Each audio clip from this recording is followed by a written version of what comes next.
Allez, bonjour à tous. Je vous souhaite la bienvenue à tous sur ma chaîne YouTube.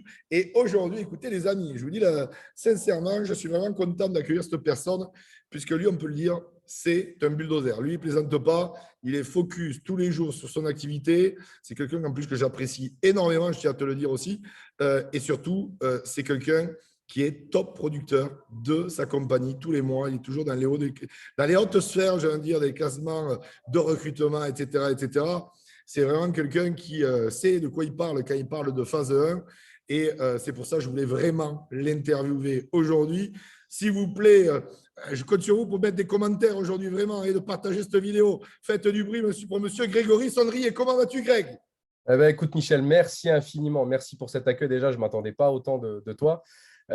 Franchement, c'est exceptionnel. Merci du fond du cœur de m'avoir. Quand tu m'as sollicité, je me suis dit, mais c'est le monde à l'envers, quoi. C'est Michel qui veut une interview de moi. J'y croyais pas. Donc, merci du fond du cœur, vraiment. Moi, je fais partie des gens qui. Alors, je sais que c'est dans le marketing de réseau, les mecs, oui, pourquoi tu as interviewé lui? Pourquoi ils sont fatigants par moment. Mais moi, j'aime bien reconnaître ce qu'on doit reconnaître, c'est-à-dire les gens méritants comme toi, qui sont sur le terrain, qui font preuve d'éthique, vraiment d'éthique de travail implacable.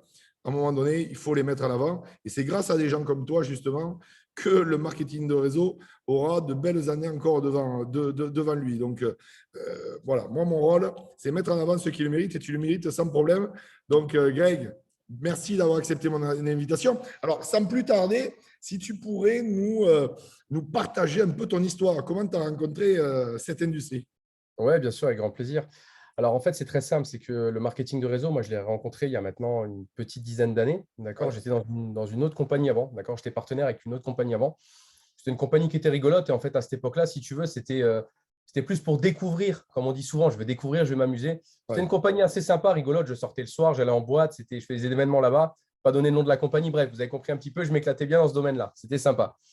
Mais je ne voyais pas ça comme un métier, si tu veux. D'accord. C'est vrai qu'à cette époque-là, quand on parlait marketing de réseau, on parlait beaucoup de Tupperware, on parlait beaucoup de ce genre de choses-là. D'accord. Je peux citer cette marque-là parce que, bon, Oui, bien marque-là sûr, est tout le mondialement monde. connue. D'accord. Donc, mais je ne voyais pas vraiment faire ça comme un métier, si tu veux. Entre-temps, après, j'ai arrêté cette compagnie-là. Et si tu veux, j'ai repris mon train-train quotidien. Moi, j'ai un passé de militaire de base, donc j'ai développé ça en même temps que je faisais l'armée. D'accord.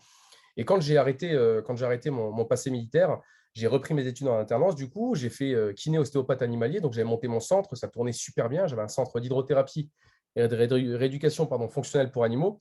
Et en même temps, à côté de ça, j'ai passé un DU en phytothérapie à l'université de Strasbourg. Et un jour, j'ai une personne qui vient dans mon cabinet un soir pour essayer de me placer ses produits. C'était vraiment du forcing en plus qu'elle a fait, cette personne. C'était vraiment juste pour placer son catalogue, placer ses produits. Et puis, tu sais, voilà, je ne vais pas t'expliquer à toi en plus, tu as passé une grosse journée de boulot, la personne, elle débarque chez toi, Agacé. autre chose à faire. Voilà. Tu passes par ma secrétaire, tu envoies un mail, on prend rendez-vous, on fait comme ça. Et puis, du coup, elle me donne ses échantillons, pardon, ses produits. Et puis, à cette époque-là, j'étais avec mon ex-compagne. Puis, je rentre à la maison, si tu veux, et puis on était sur la fin tous les deux, tu vois. Et puis, j'avais les échantillons à la maison, j'avais tout dans ma petite valise. Puis, je rentre à la maison, et puis, bon, je suis désolé, mesdames, je vais faire un espèce de cliché, pardon. Je rentre à la maison, mon ex, elle était en train de repasser, d'accord. Et en fait, elle avait la musique, elle n'a pas entendu, si tu veux, la porte d'entrée. Donc, elle a eu peur. Et en fait, avec la centrale vapeur, elle s'est brûlée au niveau du ventre, d'accord. Donc, voilà, elle a hurlé, c'était compliqué. Puis, bon, on était en phase de séparation tous les deux. On est toujours un peu méchants l'un et l'autre quand ça se passe comme ça. Je lui ai balancé un échantillon, si tu veux, d'une crème. J'ai dit, tiens, mais ça, apparemment, c'est une crème magique. Ben, tu me crois ou pas? Elle a mis la crème. Ça arrive le Un problème. quart d'heure après, il n'y avait plus rien. Incroyable. Et là, je me suis dit, oh, là, il y a quelque chose à faire. Là, il y a quelque chose à faire. J'ai commencé à regarder un petit peu les produits, à regarder un petit peu plus en détail. Je me suis dit, mais là, en fait, je peux même aller sur le terrain des animaux. C'est parfait dans mon domaine.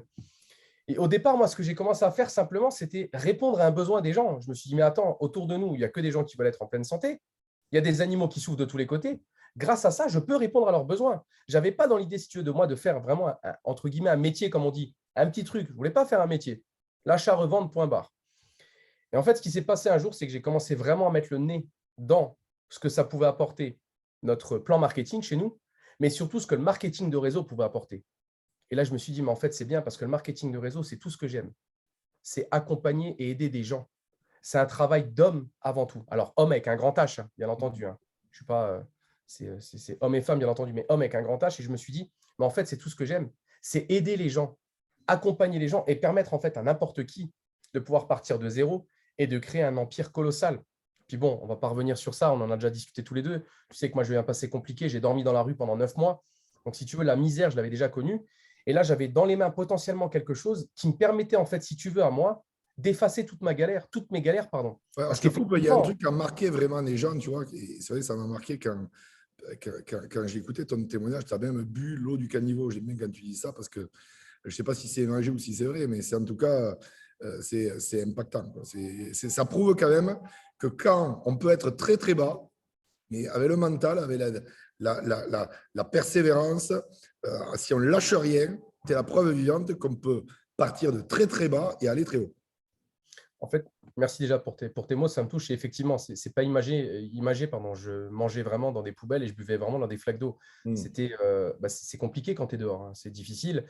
Surtout en France, les gens te tournent le dos, peut-être pas forcément. Alors après, voilà, la vie a fait que je me suis retrouvé à la rue. Je suis resté pendant 7 mois, entre 7 et 9 mois à peu près à la rue. Mais si tu veux, à cette époque-là, vraiment, une chose qui m'a aidé quand j'étais à la rue, c'est que je pense qu'on fait tous du développement personnel depuis tout petit. Depuis tout petit. Tu sais pourquoi? Parce que moi, il y a un film qui m'a beaucoup impacté quand j'étais gosse, c'est toute la saga des Rocky. Ah, putain, ok, oui. Moi, les Rocky m'ont impacté, un truc de dingue, tu vois. Et en fait, je me répétais toujours que ce que je suis en train de faire là, c'est juste un mauvais moment à passer. C'est juste un mauvais moment à passer. Et je savais pertinemment que tôt ou tard, je serais là où je dois être. C'est-à-dire, pas forcément connu, parce que dans le marketing de réseau, on ne le répétera jamais assez, tu es connu juste chez toi, hein. Ailleurs, on ne te connaît pas. Mais par contre, moi, ce qui est important, si tu veux aujourd'hui, c'est que je suis connu chez moi, et je le dis en toute humilité, parce que j'aide les gens, parce que j'accompagne des gens et je permets à n'importe qui aujourd'hui de pouvoir partir de zéro et de pouvoir aller le plus loin possible, bien entendu, en fonction du travail qu'il y a à fournir. Donc Mais ça, tu es c'est vraiment comme connu et ça que je devrais reconnu le dans résumer. ta compagnie pour cela, parce que les valeurs que tu transmets sont nobles déjà, et puis tu es un charbonneur, tu es un bosseur. Les gens connaissent, bon, ils ont des valeurs, mais ils oublient de passer à l'action. Toi, on peut dire que l'action, c'est ton maître mot. Donc, alors justement, venons-en à l'action. Ouais. Quelle est ta routine et surtout, peut-être, quel est plutôt ton état d'esprit, justement? Si tu parles de des personnes, justement, mais quel est ton état d'esprit vraiment pour performer tous les mois?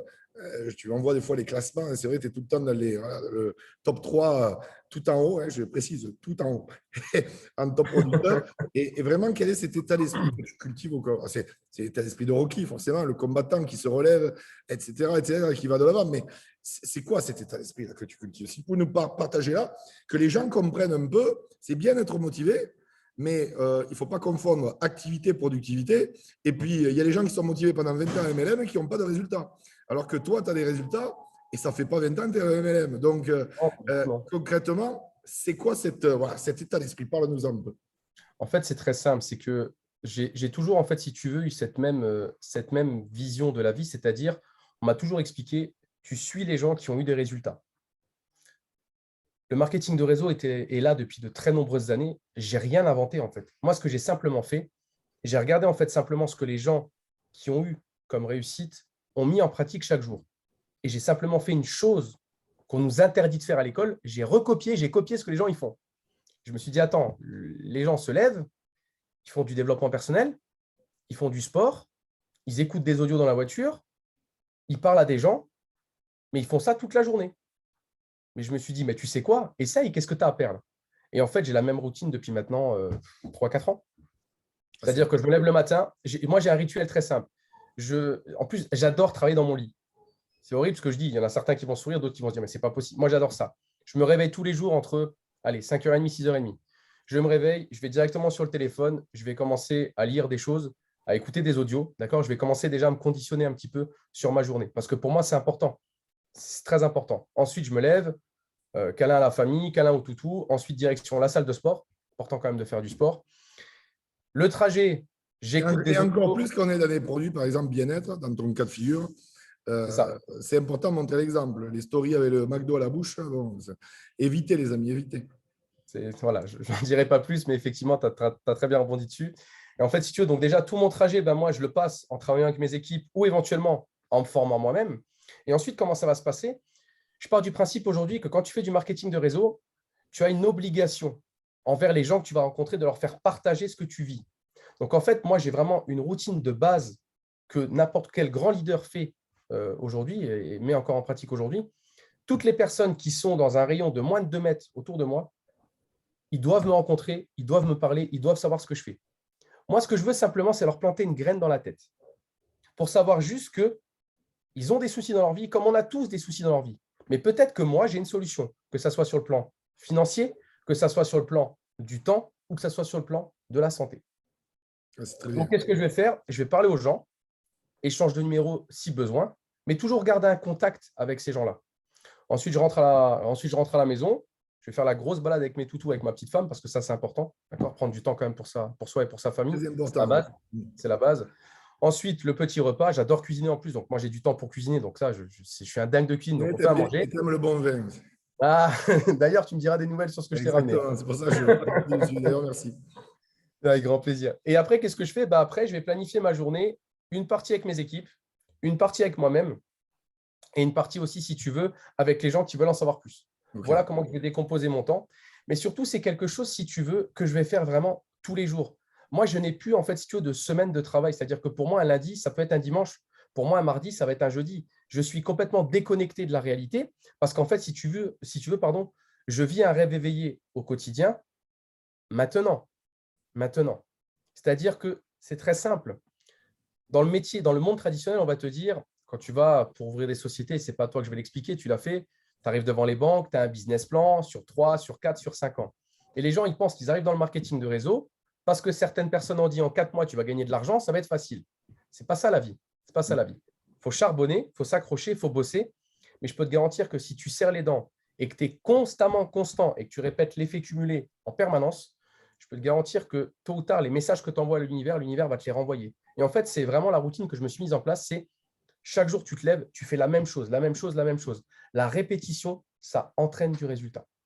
Voilà. Exactement, je suis 100% d'accord avec toi et tu en es la preuve vivante. Et c'est bien aussi, tu vois, que je donne la parole à des personnes comme toi qui ont de vrais résultats. En tout cas, ce qu'ils disent, ils le font et ça se voit dans les classements parce que les classements, ça m'empare, les compagnies, je tiens à le préciser quand même, pour ceux qui en douteraient.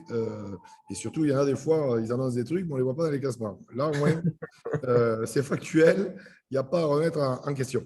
Alors, tu as parlé à plusieurs reprises du développement personnel, mais c'est vrai que c'est vrai ce que tu dis pour Rocky ou pour même plein de films. D'ailleurs, moi, j'adore me développer personnellement avec les biopics, tu sais, les films à histoire à succès.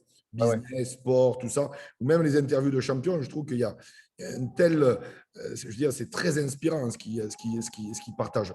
Et c'est vrai que le dev perso, très souvent, on ne sait même pas que c'est du dev perso, et là tu parles de Rocky, mais quelque part, je veux dire, c'est quoi Rocky? C'est tout le monde peut y arriver, c'est la force de caractère, c'est se relever quand tu as un genou à terre, c'est le dépassement de soi, c'est du dev perso.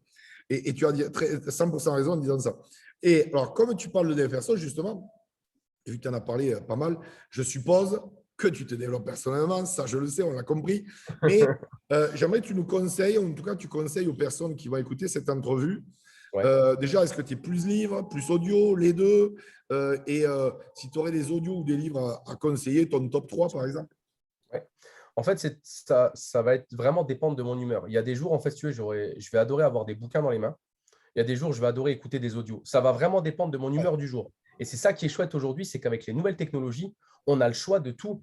C'est-à-dire que tu peux avoir les bouquins à l'ancienne pour certains, tu peux avoir des liseuses où tu as pléthore de bouquins dessus, tu peux avoir des audios.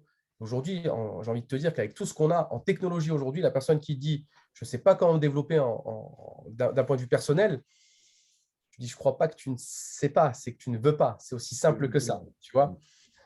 Je pense vraiment, parce que ça, c'est une question qui revient beaucoup, parce que voilà, c'est vrai que la médiatisation fait que tu as beaucoup de personnes qui te contactent. Greg, qu'est-ce que je dois lire? Qu'est-ce que tu me conseilles? J'ai envie de me développer, j'ai du mal. Moi, je dis toujours aux gens, le marketing de réseau, c'est une histoire d'émotion et d'énergie. Et d'ailleurs, je fais une parenthèse, mais pour moi, c'est importante. Elle est importante, pardon. On a une référence aujourd'hui, c'est toi, sur ça. Je veux dire, les amis, je le dis, je sais qu'il n'aime pas quand j'en parle. Il m'a dit, on est là pour toi, on n'est pas là pour moi. Allez à Spartacus. Spartacus, c'est une obligation d'y aller. C'est vraiment, voilà. Vous ne savez pas ce que c'est Spartacus, tapez sur Internet, c'est une obligation pour moi. Alors, au niveau du top 3 des bouquins, il n'y a pas de bouquin, si tu veux, du marketing de réseau qui va révolutionner le marketing de réseau. C'est du bouche à oreille rémunéré. Il n'y a rien de transcendant. Par contre, ce qu'il faut faire vraiment, c'est travailler sur soi-même. Mon top 3, moi, je partirais déjà sur Tout est dans l'attitude de Jeff Keller. Ça, pour moi, ça a été une révélation, ce bouquin. Ça a été vraiment magique. Tu as l'effet cumulé. Je l'ai en espagnol, dis-toi. En espagnol. D'accord. Tu as l'effet cumulé qui est aussi une petite bombe atomique.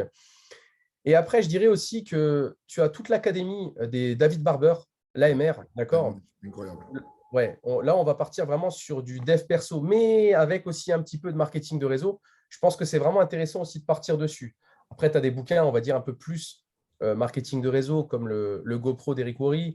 Après, moi, c'est un ami aujourd'hui, Tom Schreiter, Tom Bigal Schreiter. J'ai toute la collection, donc vous pouvez y aller aussi. C'est des bouquins qui sont juste magiques. Mais avant vraiment de partir sur je veux des techniques pures pour me développer en marketing de réseau, si déjà tu n'es pas aligné avec toi-même, tu ne sais déjà pas toi ce que tu veux, tu as beau avoir tous les scripts, la façon de faire, ça ne marchera jamais. Déjà, travaille sur toi avant d'aller plus loin. Et c'est pour ça qu'il y a un dernier bouquin que je veux conseiller qui pour moi est un bonus, mais un bonus extraordinaire. C'est Impact. Impact d'un grand monsieur dans le marketing de réseau. Vraiment, c'est une bombe atomique ce type. Allez le voir, c'est monsieur Michel Destruel. Impact, c'est un bouquin qui change ta vie. Pourquoi? Parce que ce qu'on va retrouver dedans, oui, bien sûr, on réussit dans le marketing de réseau. Oui, bien sûr, on gagne de l'argent. Oui. Mais au-delà de ça, au départ, on ne gagnait pas d'argent. Au départ, c'était une histoire humaine, une histoire vraiment d'homme avec un grand H qui nous a poursuivis toute notre vie et qui continue de nous poursuivre toute notre vie. Et toi, aujourd'hui, quand je vois aussi ce que tu fais avec ton association et tout, tu mérites d'être connu. Donc, merci du fond du cœur pour ce que tu fais. Merci Parce que à c'est un toi cadeau pour la d'en planète. parler. En tout cas, c'est gentil. D'ailleurs, le bouquin sort en espagnol là, dans quelques semaines. Donc, Parfait. les Espagnols et les Latinos vont pouvoir le découvrir et ça fait plaisir. Alors, je voudrais que tu nous parles parce que, tu sais, on entend un peu de tout dans l'industrie et des fois, les gens s'emballent un petit peu. Et moi, j'aime pas quand les gens disent oui, il a eu la chance. Non, non, la chance, ça se provoque. Ça se provoque par l'action et sur le fait de faire preuve de constance, de rigueur, etc., de persévérance. Et toi, tu en es exactement voilà, tu en es le personnage, tu provoques ta réussite par l'action. Et donc, tu la provoques réellement, cette chance, soi-disant, cette chance que je mets en parenthèse. J'aime pas trop ce mot chance. Mais je sais aussi que tu as eu des bas émotionnels. Comme tout leader, on est passé par des montagnes russes émotionnelles. Moi, je suis passé par plein, et la plupart. Mais il y a des gens, des fois, ils disent ah, non, je n'en ai jamais eu. Bon, si tu pouvais nous partager peut-être un challenge que tu as eu dans ton parcours et où tu as relevé le challenge et tu t'en es relevé. En fait, si tu veux, j'ai eu beaucoup de moments de bas dans ma jeune carrière, parce qu'il ne faut pas oublier que ma carrière à moi, elle est très jeune. Hein. Ma carrière à moi, elle a moins de 3 ans. Hein. Donc, C'est je suis un incroyable. bébé. Hein. Je suis un bébé là-dedans, tu vois. Ah, c'est un beau bébé. Un beau bébé. Ça, tu dis ça parce que j'ai pris du poids, c'est ça? Un beau bébé. Non, non. En fait, si tu veux, à chaque fois que j'ai eu des moments de bas, moi, je suis quelqu'un d'entier. Donc, je suis très expressif. Donc, à chaque fois que j'ai des moments de bas, pour moi, la terre s'effondre, c'est la fin du monde, d'accord? Mais parce que j'ai besoin de l'extérioriser. J'ai vraiment besoin de le faire sortir. Donc, en fait, si tu veux, j'ai toujours le même rituel. Je me mets à hurler. Je sors ce que j'ai au fond de moi. Parce que je me dis, si ça reste à l'intérieur, tôt ou tard, ça pète. Donc, déjà, je le sors. Et ensuite, je me dis toujours, c'est dur, c'est sûr. Mais si toi, tu ne le fais pas aujourd'hui, qui va le faire? Si toi, aujourd'hui, tu ne relèves pas la tête, qui va le faire? Comment tu peux te pointer devant des milliers de personnes quand tu es en événement, prendre le micro en donnant des conseils aux gens et dès que toi, tu es en bas, tu n'arrives pas à te relever? Pour moi, on ne dirige pas par rapport au grade, par rapport au statut, on dirige par l'exemple. Et donc, je pars du principe qu'aujourd'hui, si je veux que des gens adhèrent à ma philosophie, je dois être en tête de cortège. Pas pour dire c'est moi le meilleur, loin de là, mais pour montrer justement que je suis comme eux, je mets aussi les mains, si je peux me permettre, dans la merde et j'avance. Donc, si tu veux, à chaque fois que j'ai eu des moments en bas, et j'en ai encore, et j'en aurai encore, et c'est ça qui est chouette. Si tu veux, je me dis toujours, il y a pire ailleurs. Et quand je vois toutes les étapes de ma vie, je me dis de toute façon, depuis tout petit, moi, j'ai eu une vie en fait avec à chaque fois que des histoires, mais noires, les plus noires les unes que les autres. Donc, je me dis, en fait, ça fait partie de ma vie et je prends ça vraiment comme un jeu. Quand ma vie, elle est trop cool pendant 1 ou 2 ans, je me dis, qu'est-ce qui va arriver dans pas longtemps? Donc, en fait, je me prépare déjà et en fait, je prends tout vraiment comme un jeu parce que je me dis de toute façon, que je l'accepte ou que je ne l'accepte pas, c'est comme ça. Donc, plutôt que de me pourrir de l'intérieur, je préfère Exactement. me dire, on Ouais, en avance. fait, tu fais un détachement, oui, tu fais du détachement, donc c'est ce qui fait que tu le passes mieux qu'une personne qui resterait focus dans la douleur, dans la souffrance, et qui au final, le problème c'est que quand on reste dans la souffrance, on n'avance pas, quoi. Donc c'est la meilleure solution ce que tu mets en place. Alors, je voulais te demander aussi une avant-dernière question, j'ai envie de dire, sur l'industrie. Pour toi, Ouais. l'industrie dans laquelle on est, l'industrie du marketing de réseau, Mhm. Voilà. C'est quoi ta vision de cette industrie dans les années qui arrivent? J'ai envie de te dire que la vision est toujours la même, c'est-à-dire que plus les années passent et plus en fait on n'arrête pas de croître, on n'arrête pas de grandir, on n'arrête pas d'être toujours en fait en une industrie qui crée en fait le plus d'emplois. C'est-à-dire qu'aujourd'hui les gens se plaignent en permanence. On l'a bien vu chez nous en France, d'accord, notamment avec la crise qu'on a pu connaître depuis quelques temps, que ce soit le Covid ou la crise des gilets jaunes, d'accord, où les gens se plaignaient en fait de ne pas avoir d'argent, que c'était très compliqué. Mais aujourd'hui, j'ai envie de dire à ces gens-là, mais le marketing de réseau, ça vous offre tout ça. Alors, bien entendu, la vision qu'on en a, elle est très simple, c'est qu'aujourd'hui, on va te dire, oui, mais je connais quelqu'un qui l'a fait, ça n'a pas fonctionné. Bien entendu, ça c'est sûr. Pour ces gens-là, il y a certains pour qui ça n'a pas fonctionné. Je connais aussi des gens qui ont monté des boîtes, ça n'a pas fonctionné. Est-ce qu'il faut faire une généralité? Non. Exactement. Mais je pense que ce qui fait peur aux gens aujourd'hui, vraiment dans notre industrie, et la vision que j'en ai, c'est que les gens nous disent on est une secte. C'est une secte chez vous. Alors, je vous le dis tout de suite pour ceux qui regardent cette vidéo, je vous jure que chez moi, c'est une secte. Si vous voulez bosser avec moi, c'est une secte chez moi. Mais c'est la secte, en fait, si tu veux, où on va t'accueillir avec tes défauts, avec tes qualités. C'est la secte, en fait, où on va te prendre comme tu es. On s'en fout de ta couleur de peau, on s'en fout de ton origine, on s'en fout de ta religion, on va te prendre comme tu es. Il n'y a pas de discrimination chez nous. Chez nous, on a tous le plan marketing, on part tous de tout en bas et on peut tous monter. Par contre, Donc, dans j'ai envie de- l'autre secte, le système traditionnel, me semble-t-il, il y a pas mal de discrimination. c'est là Couleur, où je voulais, de c'est là où je peau, voulais rebondir. Ouais. homme-femme. C'est bizarre. Hein. C'est là où je voulais rebondir, c'est quand on me dit, ouais, mais tu sais, ton truc, c'est un peu bizarre et tout. Je leur dis, ouais, mais dans une industrie traditionnelle, tu vas gagner combien, toi, par rapport à un mec si tu es une nana? Exactement. Tu vas gagner combien par rapport à une personne qui a des études? Toi, tu n'en as pas. Un ouvrier va gagner combien par rapport à toi qui est dans les bureaux, alors que l'ouvrier va bosser beaucoup plus que toi dans les bureaux?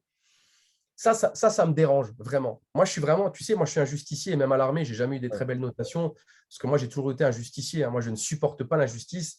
Et peu importe que tu rentres, que tu es deuxième classe ou que tu es, lieutenant, si pour moi, tu es incompétent, il faut que je te le dise. Tu vois ce Ouais, que je veux bien dire? sûr. Automatiquement, ça m'a créé des choses qui n'étaient pas trop bien. Ça ne plaît pas toujours. C'est sûr, quand tu mets les gens face à leur réalité, ça ne leur plaît pas. Mais si tu veux, l'industrie chez nous, elle est juste magique parce qu'en fait, tu peux créer en fait tout ce que tu as envie de créer. Parce qu'en fait, l'argent, il est là. On ne connaît pas la crise. Quand je regarde un petit peu notre évolution au niveau de la compagnie sur la crise Covid, comme je l'entends, mais elle a été juste faramineuse. Elle a été extraordinaire. Donc, quand on me dit quel est ton retour, moi, quelle est ta vision sur le marketing de réseau, moi, je sais que j'ai un gamin qui a 11 ans. Alors, bien entendu, il ira à l'école jusqu'à ses 16 ans, obligatoire. Mais je peux te garantir qu'après, il ne fera pas d'études. Hein. Et je n'ai rien contre le système traditionnel, je n'ai rien contre l'école traditionnelle, qu'on soit bien clair. Chacun sa vision. Mais pour moi, il sera en train de lire des bouquins de développement personnel, il saura qui il est, il apprendra ce que c'est la vraie valeur des choses, et je lui montrerai comment devenir en fait un vrai entrepreneur à succès dans le marketing de réseau.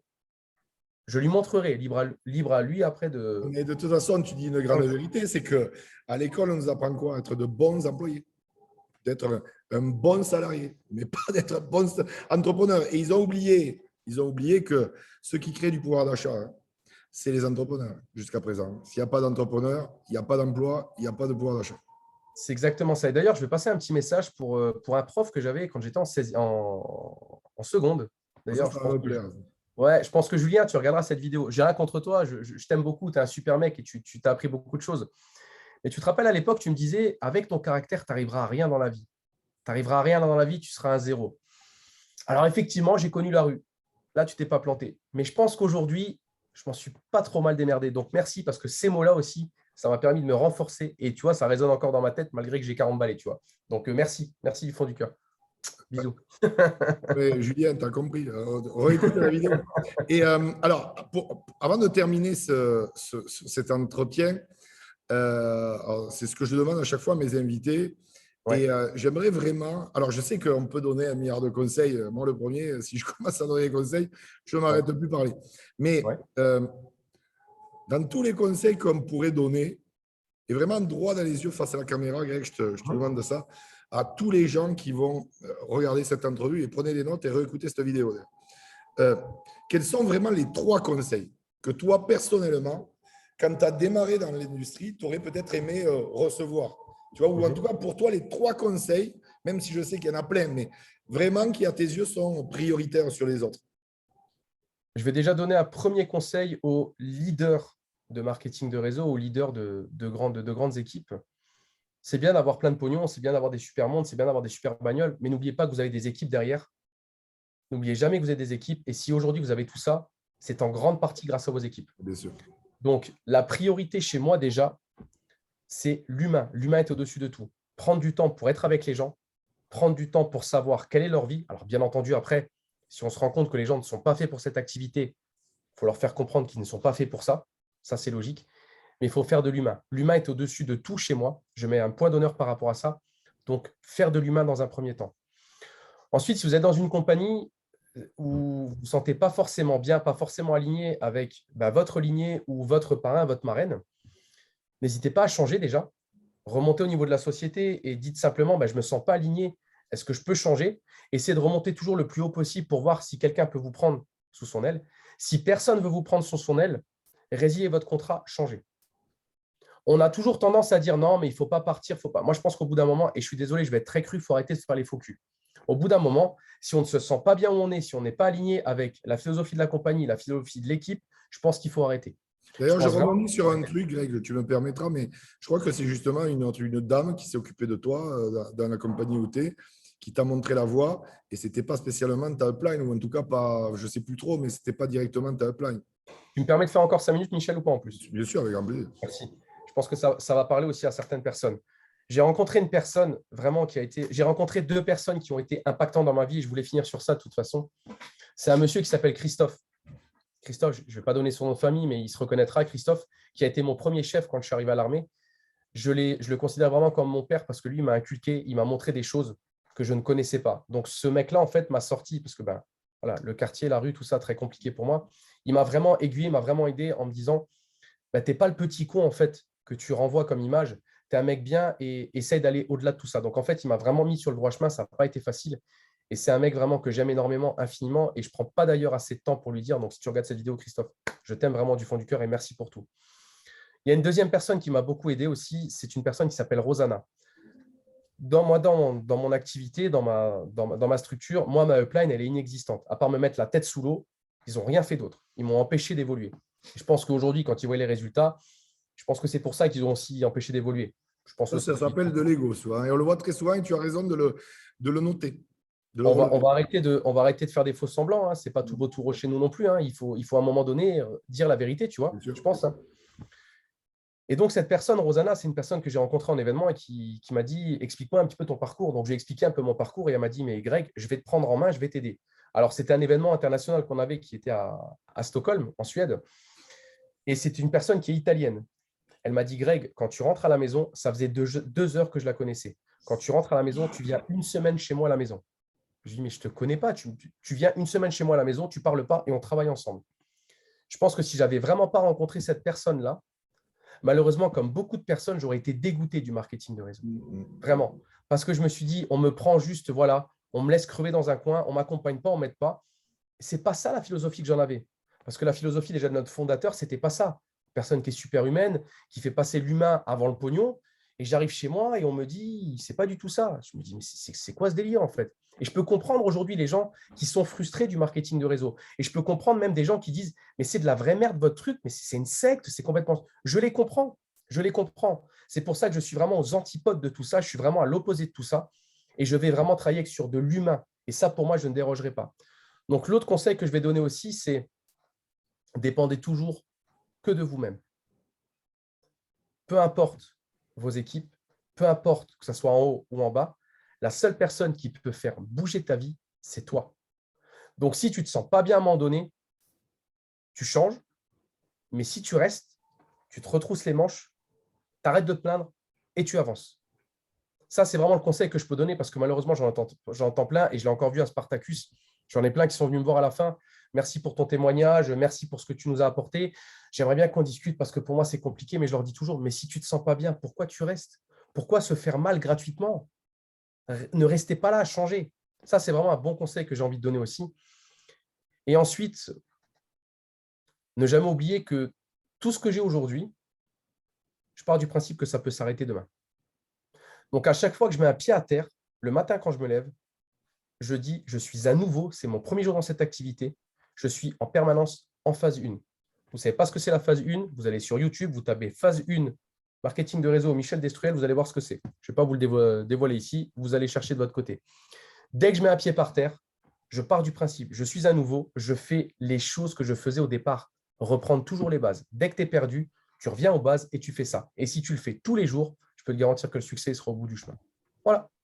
Les amis, c'était Monsieur Grégory Sonnerillet. Écoutez-moi, j'ai envie de vous dire, ce n'est pas des commentaires que je veux en bas, là. C'est des paragraphes. Partagez cette vidéo à toutes vos équipes, à tous vos amis, à tous vos contacts. Ils vont apprendre des choses et regardez cette vidéo plusieurs fois. Et puis, on ne va pas se mentir, comme dirait mon ami Yannick Alain, likez cette vidéo, vous serez bénis sur 25 générations, les amis. Je compte sur vous. Greg, c'était un plaisir pour moi. J'ai passé vraiment un super moment avec des super conseils. Et je sais que, eh bien, aujourd'hui, en tout cas, les gens vont repartir avec beaucoup de valeur ajoutée. Et bien entendu, si vous appliquez, les amis, les conseils que vous a donnés Greg, je suis persuadé que vous allez avoir des résultats. Greg, merci beaucoup. À très bientôt. De toute façon, on est toujours en contact, donc ça ne va pas changer. Et merci d'avoir accepté mon invitation. Et on se voit très prochainement. D'ailleurs, tu viens à Cancun bientôt. On se voit très bientôt. Merci à toi surtout. Et encore une fois, je réalise toujours pas ce qui se passe. C'est-à-dire que là, aujourd'hui, je suis de l'autre côté du micro face à toi. C'est un truc qui, pour moi, jamais je l'aurais imaginé dans mes rêves les plus fous. Tu vois ce que je veux dire? Non. Tu le mérites, Greg. Je ne cherche pas. Tu le mérites. Merci. Tu le mérites vraiment. Et je peux te dire, j'en vois des gens et j'en ai des demandes de gens qui veulent que j'interviewe. Mais voilà, je ne peux pas interviewer tout le monde. J'interviewe les gens qui le méritent vraiment et tu fais partie de ces gens qui le méritent. Et moi, je peux te dire, je sais voir des gens, ça fait 3 ans que tu es dans l'industrie, c'est ça, hein, on aura l'occasion d'en faire d'autres, des interviews. Parce que je sais que tu vas aller très loin. Voilà, je suis convaincu. Les amis, on vous dit à très bientôt. Likez cette vidéo, partagez-la, commentez-la. À très bientôt, Greg. Ça a été un plaisir pour moi. Bye bye. Merci beaucoup, Michel. Salut.